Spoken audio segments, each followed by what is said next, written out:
Guys of a Certain Age is brought to you by no one.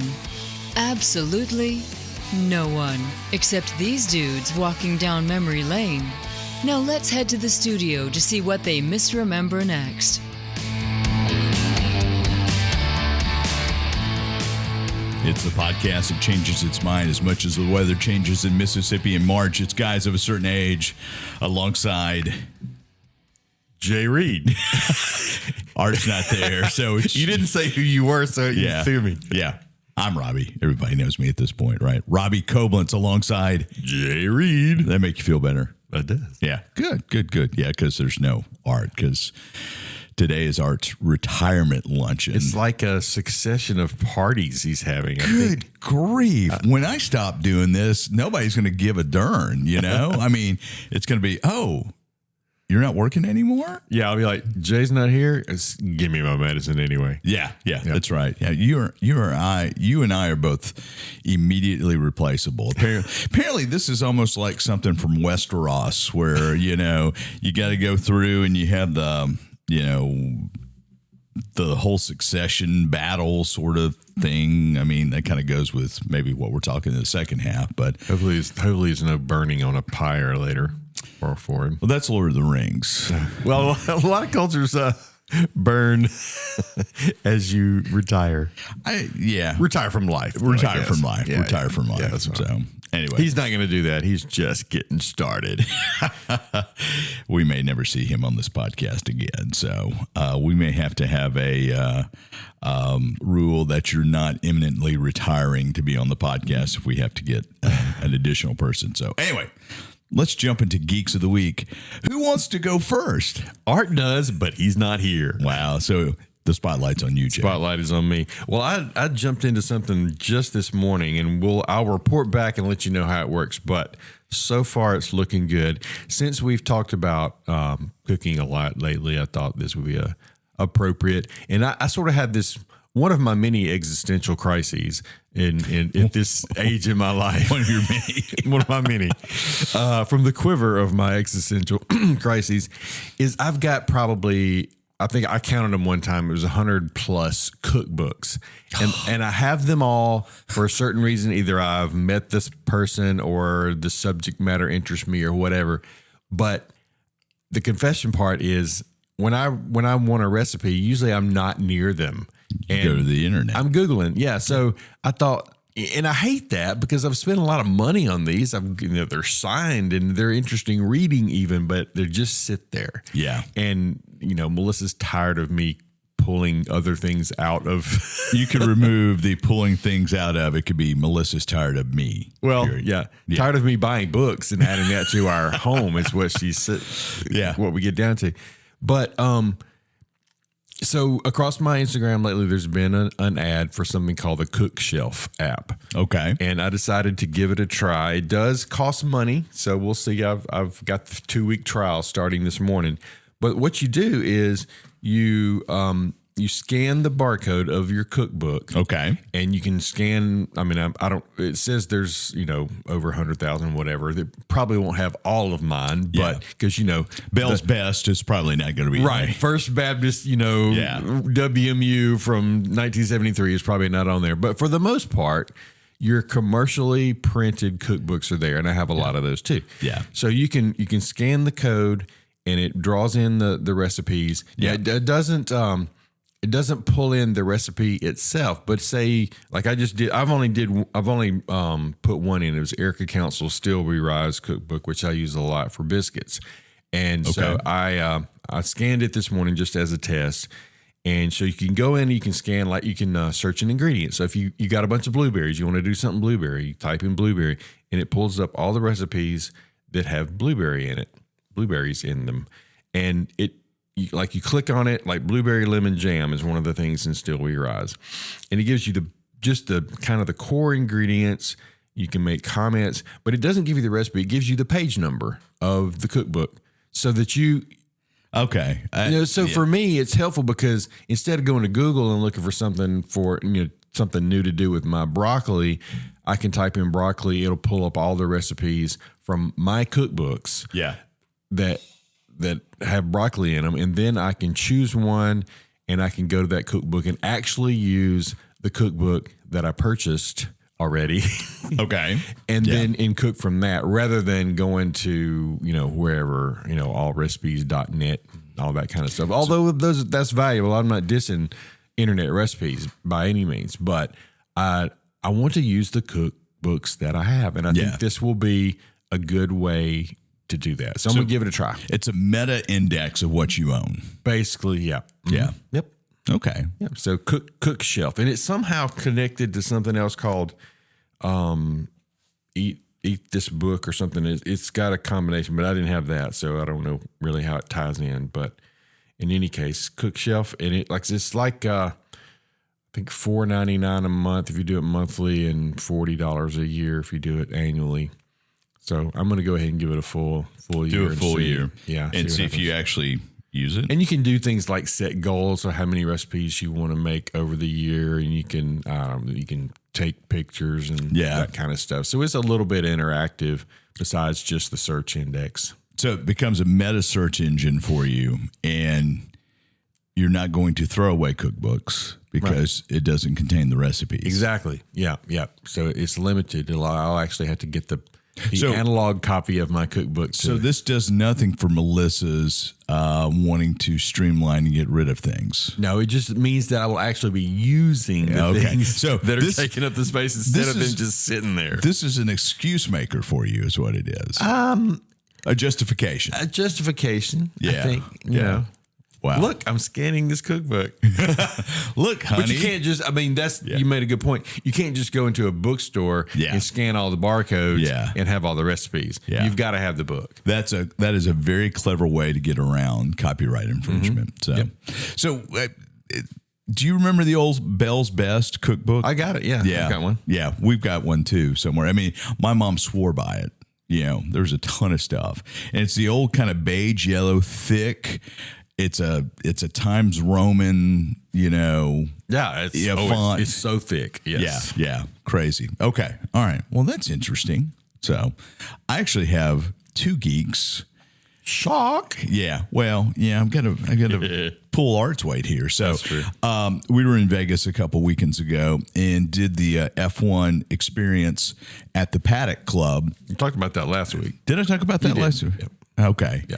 Well, that sucks. So you just have one, or are you gonna? Yeah, I just have one. I will say, go see the Eagles. I said that last week. I know. Yeah. So, have you got any interest in seeing the Eagles in Nashville when they come through?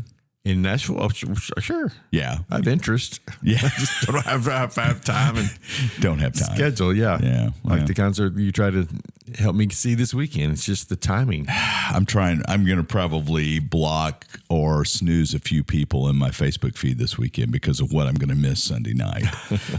But I've forgotten about that. Thanks, Jay. So sorry. Yeah. Well, I'm sad about it too because I couldn't go. Yeah. So I actually was able to sell those tickets, which is great. That's good. So the Russ Taff, it's Russ Taff and Steve Taylor. So Jay and I went to a Russ Taff listening party 2 years ago. Bonnie and I went and saw Russ Taff perform, which was great. So I'm imagining what he's doing, what Russ is doing, what he did then is what he's going to do here. The thing I'm sad about is the Steve Taylor part. He's going to do his old stuff. Same. Anyway, well, so since that geek, I was a guy of a certain age and completely forgot I talked about it last week. I probably need to get that episode edited today and out. So anyway, a little inside baseball. So Warner Brothers is developing a Game of Thrones movie focused upon Aegon the Conqueror. So if you know your Game of Thrones history, Aegon the Conqueror was the Targaryen who basically conquered Westeros with dragons. And so he's the namesake that other Aegons are named after. And we may talk about them in a little bit later. But Warner Brothers is pushing forward. Now, we didn't talk about this last week. If I did, correct me if I'm wrong. But the Netflix Warner Brothers deal is dead. Did you know that? I did know that. I can't remember if we've discussed that or not. I don't think we discussed it, air. But the Netflix Warner Brothers deal is dead. Paramount has the highest and best bid. So the Warner Brothers board of directors has accepted Paramount's bid. pending any antitrust issue. Yeah. I loved what Netflix said about it. They're like, for this amount of money, we thought it was. I wish I could remember the exact quote. It was like, it was either a good deal, but it wasn't a must deal. It was that something like that. Like for this amount of money, it was a good deal. For that amount of money, we don't need it. Yeah, and Netflix has been pretty cross. They've got a sand in the line that they will not cross, or a line in the sand. Yeah, sand in the line in the sand. The sand's in Vegas, whatever. Because they've got their budget formulas, right? And so they're going to produce a show for X amount of dollars, and regardless of if it doesn't get a certain metric of viewership within a certain amount of weeks, regardless of if it's critically acclaimed or not, it will not be renewed. Not see a season 2. Yeah. So played trivia at Dave Starcourse. Shout out to my buddy Dave Hood. Dave Starcourse, best pizza in town, best Chicago style pizza in town. Phenomenal. One of the trivia questions last night: what was Netflix's first original programming? Do you know what it was? It was a TV show based upon a British television show. I probably recognize it, but I don't know right off. Starring Kevin Spacey. Oh, is it House of Cards? It's House of Cards. Okay. That was Netflix's first original development, and they put all their chips in on that one because prior to that, they were just streaming movies or TV shows from other providers, and they were sending me disc in the mail. You disc in the mail. But House of Cards was it. But anyway, the Paramount. The thought is the Trump Justice Department is a lot more open to Paramount buying Warner Brothers than Netflix buying Warner Brothers. And just kind of reading a few things. Well, it's because the guy who owns Paramount's a buddy of Trump's. Oh, okay. It's the speculation as well. But it's probably a little bit better fit. And one of the things that Paramount has said that if this goes through, they'll fold the HBO Max app into the Paramount Plus app. Wow. Okay. So, and Hulu's going away. Hulu as a standalone app is going away this year as well. We mentioned that. We mentioned that earlier. Yeah. So we're back to streamlining again. So Hulu, which if you have a Hulu Plus subscription already and you have Disney Plus, the two subscription APIs talk, and it allows you to watch Hulu content on Disney, which is a little frustrating for me because if I watch Hulu content on Disney and forget that I didn't watch it on Hulu and I go to Hulu to find it, it doesn't share stop points. I've noticed that too. Yeah. They don't care anymore. It's going to go bye-bye. But there's an Aegon the Conqueror movie being developed at Warner Brothers, and Beau Willimon, who is known as the showrunner, one of the developers for Andor and the aforementioned House of Cards, it's attached to it as writer creative. And so you said Aegon the Conqueror, as we may discuss later, I don't have all the GOT background, but I do have the House of Dragons. Yeah. So it takes place way before House of Dragons. Before. Okay. Oh, yeah. Yeah. No. Because there's, I guess, okay, so you said this already. There's multiple Aegons. This is the original Aegon. And so what happens is the House of Targaryen is descended from old Valyria, and they bring dragons, and they come to their little island, and the Westeros is 7 kingdoms, right? Mm-hmm. And so Aegon the Conqueror, or is it? Yeah, or 11, depending on. But Aegon the Conqueror has a vision of the White Walkers and the threat from north of the Wall. And so he tells that to his wife and child, and it passes on down. You get to House of Dragons where, the House of the Dragons, the first king kind of messes up, and as he's dying, and it starts the House of the Battle of the Dragons. Anyway, Aegon the Conqueror says, okay, if we're going to fight these White Walkers and what's coming from the north, we have to unify the entirety of this peninsula that's known as, I guess it's not a peninsula, it's an isthmus known as Westeros, into one kingdom. And so he takes the dragons and his family, and they conquer, and that's why he's become Aegon the Conqueror. Okay. So, So this would be like the earliest story coming out of that world. So it's being billed as it's being envisioned billed as a Dune-sized feature detailing the origin of the Iron Throne. Okay. So Henry Cavill. Yeah. Like Gavel. Yeah. Cavill is being rumored to play Aegon. Okay. So anyway, pretty fascinating So thing. you have white hair. Yeah. Done a lot of the... Well, if Matt Smith can put on a wig, Superman. If Doctor Who can put on a wig, Superman Well, I can guess put he on. kind of looked like that in The Witcher a little bit, right? Yeah. And there's been a bunch of AI generated stuff, Of course. trailers, which don't look bad, but But anyway, that's the official word, is that it is in development. Okay. So, but yeah, it's going to be a movie, which probably going to be a 2.5 hour. I would think it'd have to be almost. I would, yeah. So that used to be special. Now it seems to be every other. Project Hail Mary is 2 hours 40 minutes, which as this drops, you would had the potential to see it the night before or the day that this drops. Mm-hmm. So, are you going to go see Project? I want to. Yeah, I definitely want to go see it. Yeah, I'm trying to find the book on an app so I can maybe try to listen to it before the movie. Yeah. But it's the early reviews are just sterling. Just everybody seems to think it's great. Yeah. So I'm very interested in seeing it. Yeah, and a lot of practical effects. Mm-hmm. I think we talked about no blue screen, no green screen, no purple screen. Actual aliens in the building. Rocky is a robot, right? So anyway, three of us should go. We'll get to the end of the row. I think Bonnie wants to go see it. So, but it's going to be a lot of fun. A retirement celebration movie. Yeah, that almost. Do you remember Logan's Run? Vaguely. I don't. Basically, if you remember Logan's Run, you had this little jewel in your hand. When you turn 30, it starts blinking.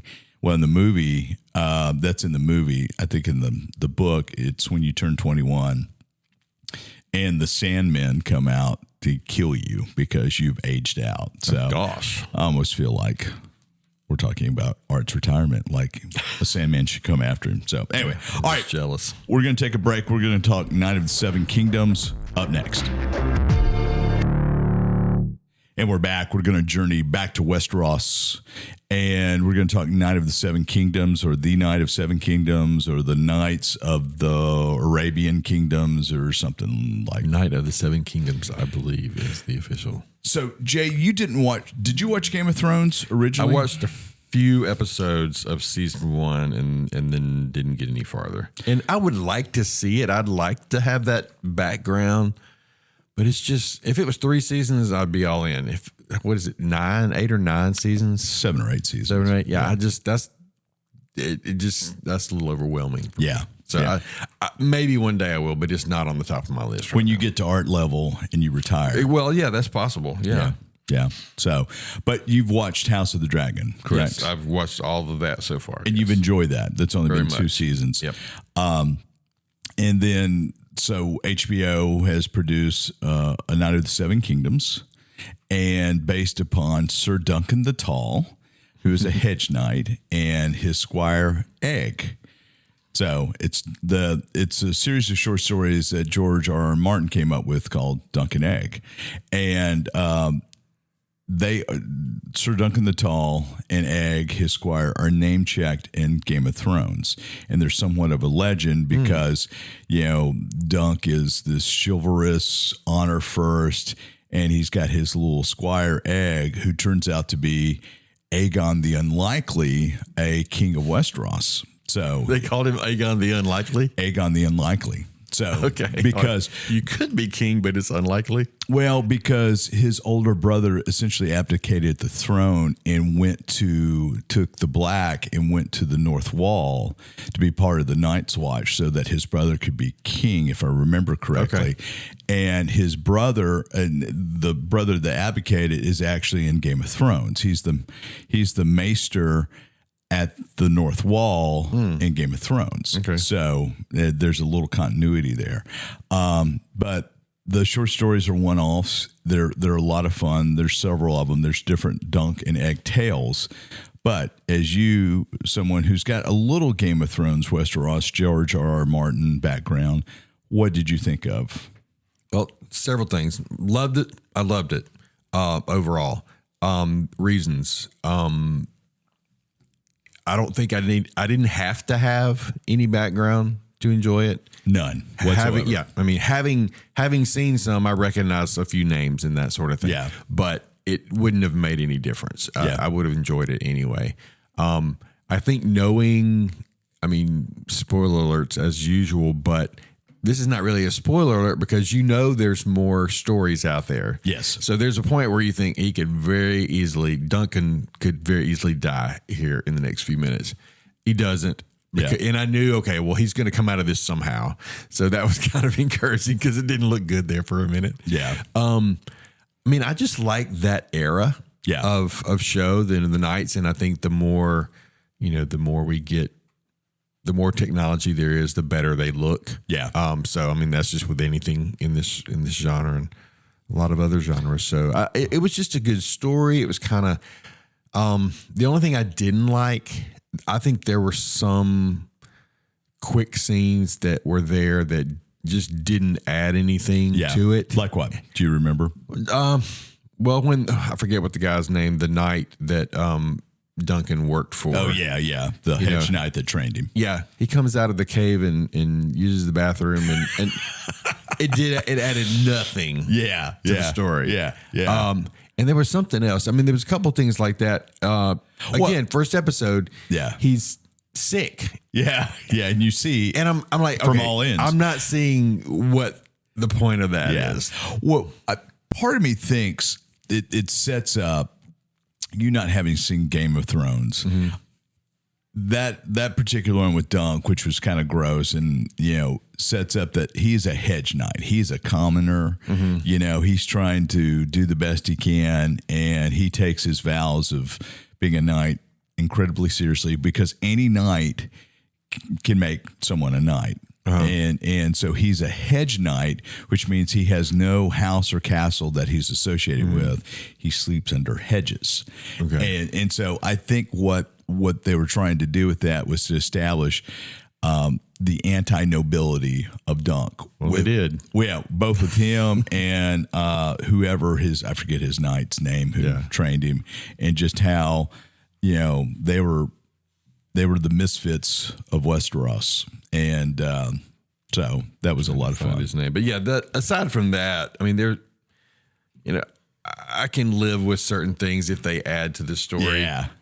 But to me, I can see your point there with the sickness, but the other thing, I don't think it really added anything to the story. He was not a very noble guy. No. Yeah. Was it Sir Arlen or Sir Raymond? Sir Arlen of Pennytree. He's the one. Yeah. Harlan.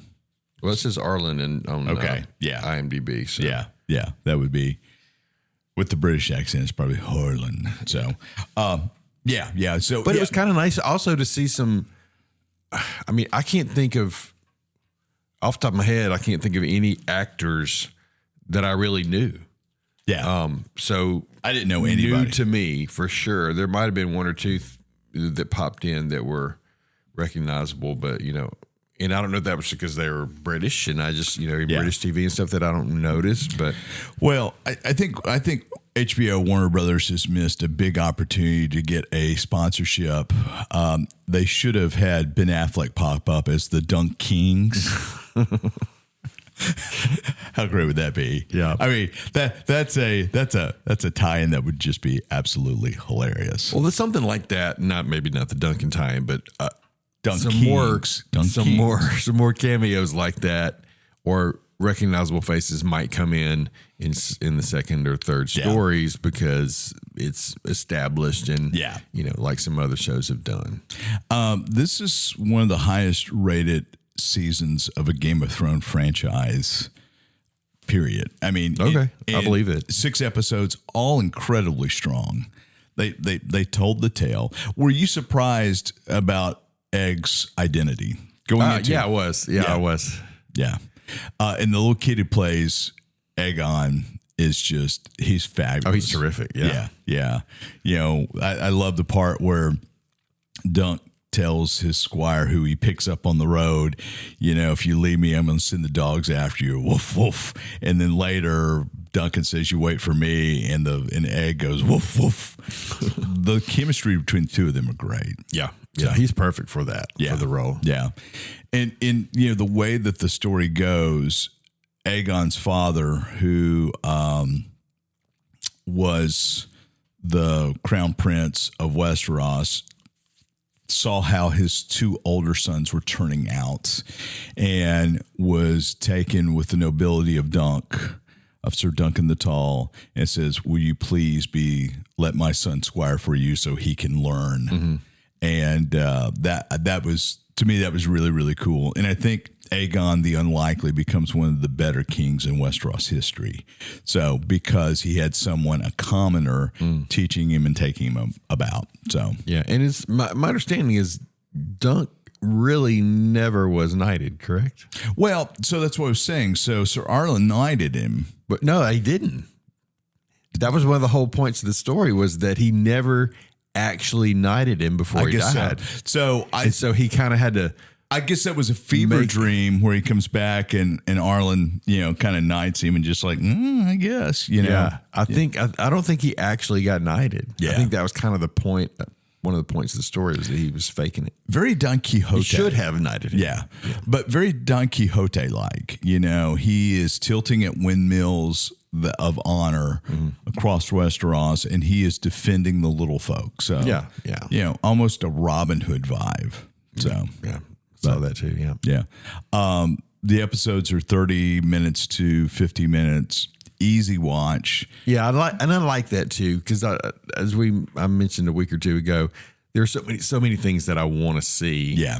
And it was enough. Yeah. It was enough to give a good story, move on to the next thing, look forward to next year whenever the next one comes out. Yeah. So I generally like a little bit longer. Yeah. A couple episodes, but I like the short. Left you wanting more. For sure. Yeah. For sure. A Song of Ice and Fire is a very, very dense mythos. And that was one of the criticisms of Game of Thrones, which the series is named after the first book by George R.R. Martin, A Game of Thrones, was there's so many people, so many places, it skips about. And the way Martin wrote, each chapter was from a viewpoint of a certain character, or not. It wasn't first person; it was third person. But it's swapping to different characters, and you could get lost without some sort of index or glossary or whatnot. One of the things to me about A Night was you did not need to know that dense mythology. Mm-hmm. You didn't need to know pretty much anything about Game of Thrones. We talked about how accessible it was, and they explained the things that you needed to know, like the Battle of Seven that they did, you know, and there was just a couple throw off lines there. And, as someone who doesn't have a deep Game of Thrones knowledge, did you feel like you were missing anything? No, not at all. No. A lot tamer, not nearly as gross from a dismemberment standpoint, except for one scene, which was kind of sad because I'd forgotten that character does die. And just so much fun. Just a lot of fun. And the characters themselves, not just Dunk and Egg, but the guy that fought on his side that had the antlers for a crown. And, I'm trying to think. And then his buddy that was the squire for another night that helped him out. It was just character rich. Yeah. Yeah. I want to go back and rewatch, and I need to probably grab some Dunk and Egg stories. And I probably could read that or if I could find it. There's another, just throw this in. I've been an advocate of the Libby app, which is used for the library. But my son-in-law, Charlie, introduced me to something called the Hoopla app. Hoopla. Hoopla. Yeah. And it's very similar. You put your library card in. Yeah. But it seems I was able to get a book or two so far through Hoopla that I wasn't able to get through Libby, even using the same credentials. So I'm hoping that there's a little bit more limit on it, on how many things can be downloaded. But so are you doing like print books that you're reading or books you're listening to? Audiobooks. They have both, but I'm doing audiobooks. Yeah. Yeah. I've just never gotten to audiobooks. Well, that's too. I'm on the way to work. Yeah. Stuff. Because you work 18 I have million miles. 3 hours left of Wheel of Time.